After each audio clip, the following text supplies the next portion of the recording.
स्वाध्याय प्रेमी सुगे साथियों का स्वागत है। बंद द्वार आज हमारा प्रारंभ हो रहा है। सबसे पहले कविवर बनारसी दास जी बंद द्वार का वर्णन करने की प्रतिज्ञा कर रहे हैं। कही निर्जरा की कथा, शिव पद साधन हार, अब कछु बंध प्रबंध को कहूँ अलप विस्तार। कह रहे हैं मोक्ष मार्ग सिद्ध करने वाले निर्जरा तत्व का कथन मैंने शास्त्र अनुसार आगम अनुसार कहा। अब मैं बंध का कुछ विस्तार करके बताने का भाव रख रहा हूँ। आगे कहते हैं, मोहम्मद पाई जिन संसारी विकल किन, याही ते अजानु बाहु बिरद बिहतु है। ऐसो बंद वीर विकराल महाजाल, सम ज्ञान मंद करे चंद राहु जो गहतु है। ताको बल भंजीवे को घट में प्रगट भयो, उद्धत उदार जाको उद्यम महतु है। सो है समकित सूर आनंद अकूर, ताहि निरखी बानारसी नमो नमो कहतु है। देखिए वक्रोक्ति कहते हैं इसको। मतलब नमस्कार किसको कर रहे हैं? नमस्कार किसको कर रहे हैं? सम्यक्त को नमस्कार कर रहे हैं। और वर्णन किसका कर रहे हैं? बंध का। बंध का वर्णन किया जा रहा है और बंध को मिटाने वाला है, उसका बल हरण करने वाला है संवर और सम्यक्त्व। क्या कहते हैं सुनिए। मोह पद बाई, मोह पद पाई जिन संसार विकल किने। एक बंध नाम का एक ऐसा विकराल योद्धा है जिसने मोह का पद पाया है और सारे संसारी जीवों को, सब प्राणियों को इसने व्याकुल बना रखा है। यही ते अजानुबाहु विरज बहतु है। और इसको, इसकी घुटनों तक की लंबी भुजाएं हैं। अजानुबाहु, जानू कहते हैं, जानू कहते हैं घुटने को, तो घुटनों तक की लंबी भुजाएं हैं इसकी। ऐसी संसार में इसने प्रसिद्धि प्राप्त कर रखी है बंध ने। बड़ा विकराल है ये। बंध नाम का वीर है, बड़ा विकराल है और महाजाल समान है। इसने अपने चारों ओर फैला रखा है। इसका जो है ना वो प्रभुत्व, इसका प्राकर्ष चारों ओर फैल रखा है। और ये क्या करता है? ज्ञान को तो मंद कर देता है और जैसे उपमा दे रहे हैं ज्ञान को किस प्रकार से ये हल्का करता है, कैसे मंद करता है। जैसे कि चंद्रमा को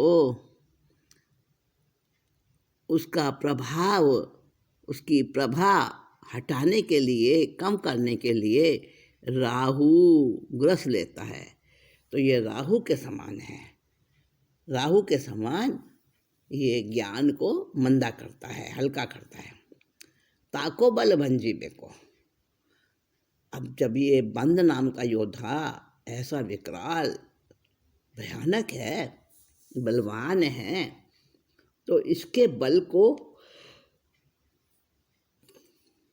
हरण करने के लिए, घटाने के लिए, नष्ट करने के लिए अंदर में घट में एक प्रकट हो गया है एक और उसका कोई विरोधी।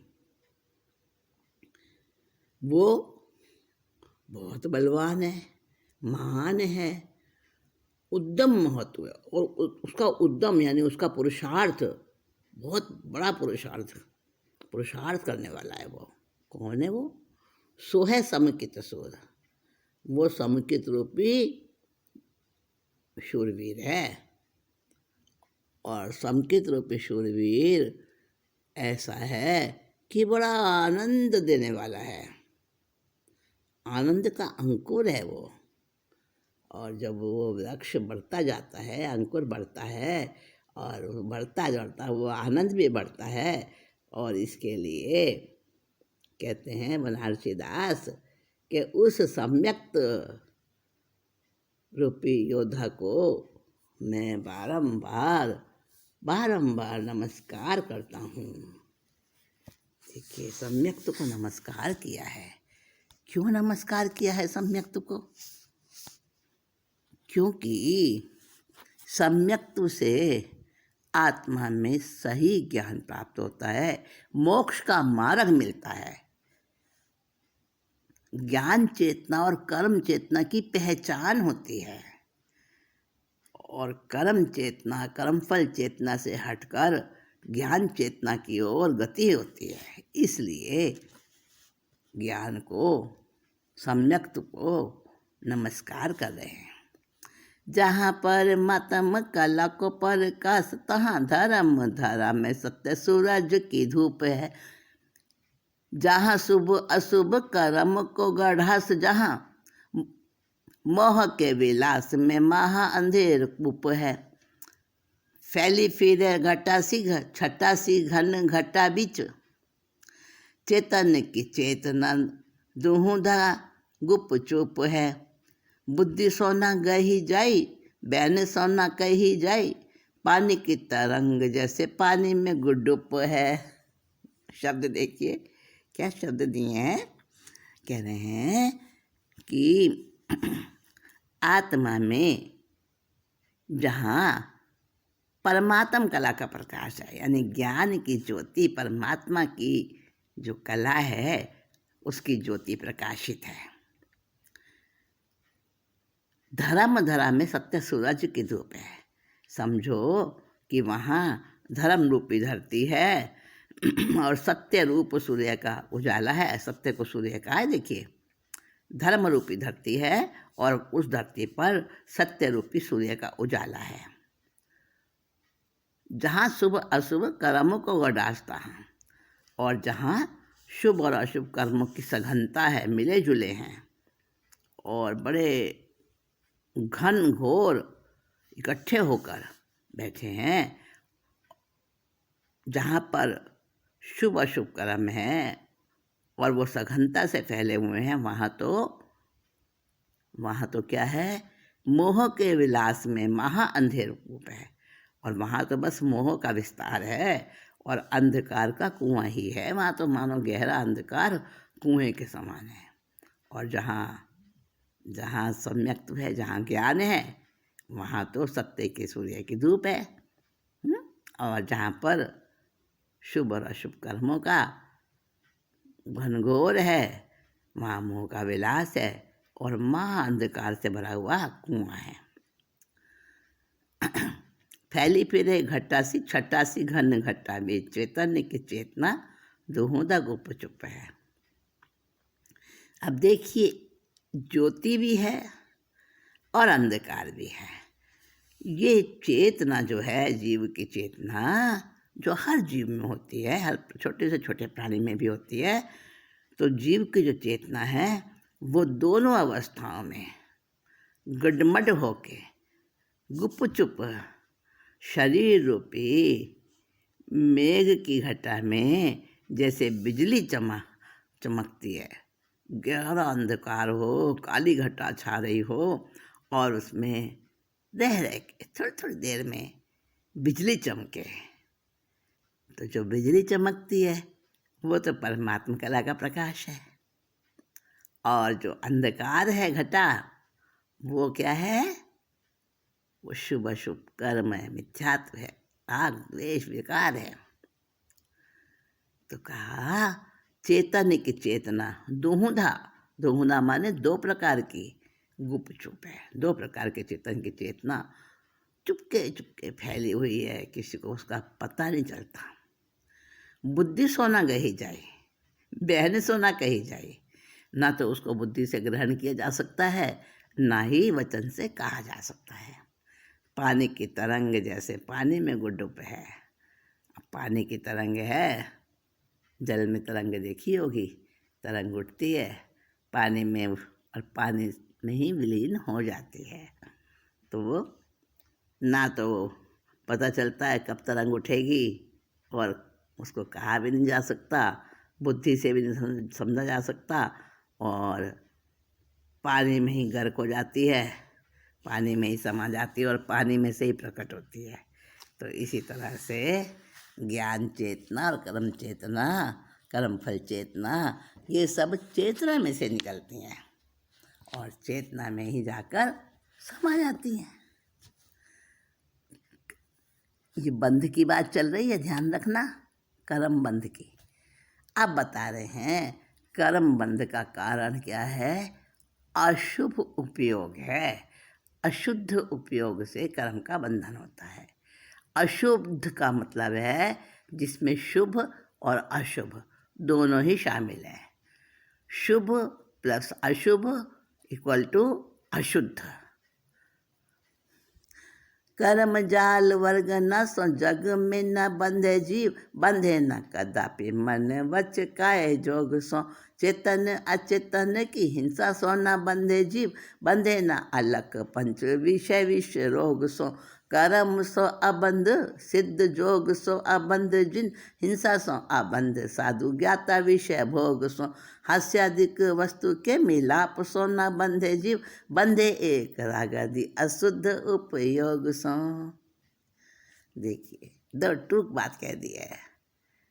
क्या बात कहा है इन्होंने कहा, समझाया है कि एक राग आदि भाव, बस वो ही तो शत्रु है, वो ही तो बंध का कारण है।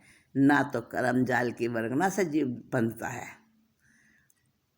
और ना ही कदापि मन वचन काय के योग से बंधता है। और चेतन और अचेतन की हिंसा हो जाए, द्रव्य से हो या भाव से हो, उससे भी जीव नहीं बंधता है। और 5 प्रकार की इंद्रियों का जो जहर है, जो रोग है, जो दिखता नहीं है, उससे भी जीव नहीं बंधता है। फिर किससे बनता है भाई? केवल एक अशुद्ध उपयोग ही बंध का कारण है। अशुद्ध उपयोग। कर्म सो अबंध सिद्ध जोग सो अबंध जिन। जिनेश्वर भगवान है, उनको केवल ज्ञान हो चुका है, तो उनके राग आदि अशुद्ध उपयोग नहीं रहता। इसलिए कर्म वर्गनाएँ भी चारों ओर फैली हैं। मन वचन काय उनके रहता है जब तक शरीर में रहते हैं, और चलते फिरते बोलते कुछ भी करते तो इंद्रियों का योगों का प्रयोग करते हैं, तो कहीं ना कहीं हिंसा भी होती है। उससे भी वो नहीं बंधते हैं। केवली को कर्म बंध नहीं होता ना, सम्यक दृष्टि को भी नहीं होता है। तो इन सब के मिलने से कोई भी जीव नहीं बंधता है, केवल एक बंधता है, तो अशुद्ध उपयोग से ही कर्म का बंधन होता है। तो अशुद्ध उपयोग को ही हमें हटाना है, उससे ही बचना है, उससे ही बचना है, अशुद्ध उपयोग। क्योंकि सम्यक्ति जो है वो सब कुछ करता है, सारी क्रियाएं करता है संसार के व्यवहार की, परंतु उसके कर्म बंधन नहीं होता। केवली तो चलो समझो कि भाई उन्हें केवल ज्ञान हो गया, वो तो बहुत ऊंची अवस्था में है, लेकिन सम्यक दृष्टि तो चौथे गुण स्थान में ही होता है। चौथे से लेकर और आगे भी हो सकता है, तो सम्यक दृष्टि सब कुछ करता हुआ भी, सांसारिक विषय भोगता हुआ भी, उसके वो विषय बंध के कारण नहीं बनते, उसके योग मन वचन काया के वो बंध के कारण नहीं बनते। और कर्म जाल बरगना चारों तरफ फैला हुआ है उसके, वो भी उसके लिए बंध का हेतु नहीं बनता। अब आगे बता रहे हैं कि कर्म जाल बरगना जो है वो कहाँ कहाँ है, मन वचन काय कहाँ कहाँ है, चेतन अचेतन की हिंसा भी है। क्यों नहीं बंधते हैं, क्यों नहीं बंधते हैं? तो इसका उत्तर दे रहे हैं, कर्म जाल वर्ग न को वास लोका लोक, वास लोकाकाश माही, मन वच काय को निवास गही आऊ मैं। कर्म जाल वर्ग न को वास लोकाकाश माही, मन वच काय को निवास गति आऊ मैं। चेतन अचेतन की हिंसा वश्य पुगल में, विषय भोग वर्त उदय के उलझाऊ में। रागादिक शुद्धता अशुद्धता है अलख की, यह उपादान है तु बंध के बढ़ाव में। याही ते विचक्षण अबंध कयोति हूँ काल, राग दोष मोह नाही सम्यक स्वभाव में। राग द्वेष मोह सम्यक तो जीव के स्वभाव में नहीं होता है। कर्म जाल की वर्गना जो है वो पूरे लोकाकाश में फैली हैं, कहीं भी उनका अभाव नहीं है। तो सम्यक्ति प्राणी को, सम्यक्ति जीव को वो वर्गना नहीं चिपटती है, नहीं आती है उसके साथ। देखिए, चुंबक और लोहे का संबंध, जहाँ लोहा होगा और चुंबक अगर पास में आया तो वो जरूर खींचेगा लोहे को। तो चुंबक कौन है? वर्गनाएं चुंबक नहीं है। जीव का खुद का अपना जो राग द्वेष मोह है वो ही कर्म वर्गना को खींचता है, और उसी के कारण कर्म का बंध होता है। फिर जन्म और मरण चलता रहता है।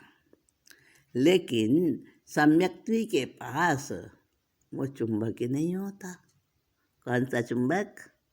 राग द्वेष मोह का। जब उसके पास चुंबक है ही नहीं तो कर्म वर्गनाएं खींचेंगी नहीं उसको।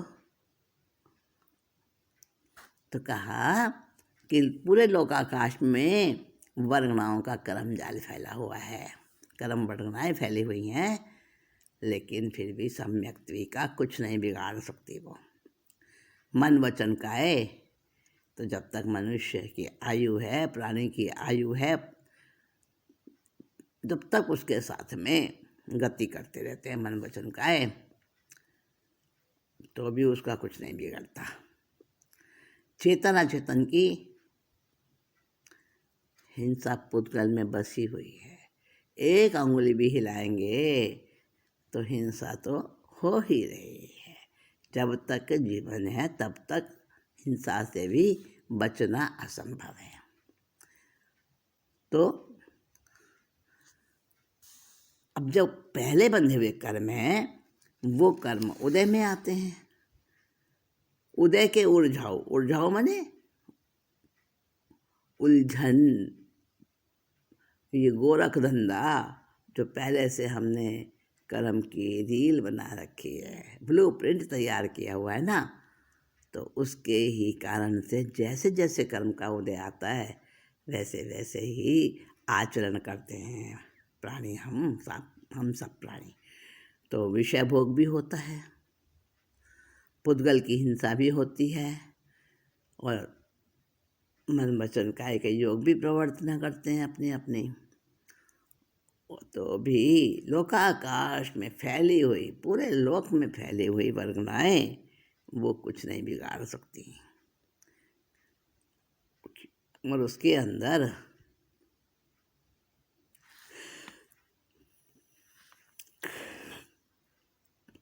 राग आदि जो शुद्धता और अशुद्धता है, राग द्वेष मोह जो उसके अंदर है, वो जीव अपना स्वरूप भूल जाता है उसकी वजह से। और इस बंध की परंपरा में अशुद्ध उपयोग ही इसका जो है मुख्य कारण है बंद होने का। सम्यक्त्व के भाव में राग द्वेष मोह हट जाता है, समाप्त हो जाता है, हल्का पड़ जाता है। तो इसलिए सम्यक ज्ञानी सदा बंध रहित रहता है, सदा बंध रहित रहता है। तो बता रहे हैं कि सम्यक ज्ञानी को कर्म का बंध नहीं होता है, सम्यक ज्ञानी को कर्म का बंध नहीं होता है। इसी बात को आगे और समझाएंगे, विस्तार से समझाएंगे। बंध क्यों होता है, कैसी परिस्थितियाँ बनती हैं बंध के समय, और उसको कैसे हम नहीं हो ऐसा उपाय क्या है, ये अगली मीटिंग में हम जानेंगे। स्वाध्याय प्रेमी